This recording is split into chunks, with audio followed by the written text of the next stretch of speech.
کہ مشکل ہو، پریشانی ہو، تکلیف ہو، دنیا والوں سے نہ مانگیں۔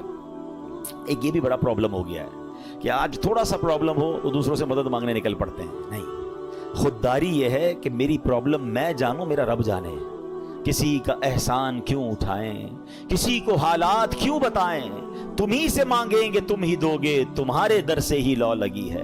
ہم نے دیکھا ہے جو ایک بار ہاتھ پھیلاتا ہے نا، پھر اس کا ہاتھ پھیلا ہی رہتا ہے۔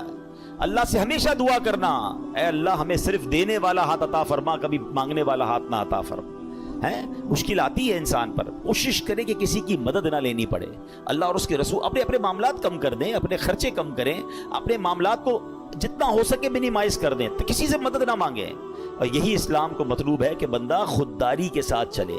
اور پھر سبحان اللہ، درود پاک کیسا وظیفہ ہے کہ پھر غیب سے مدد ہوتی ہے جب بندہ اللہ اور اس کے رسول کی طرف توجہ کرتا ہے نا۔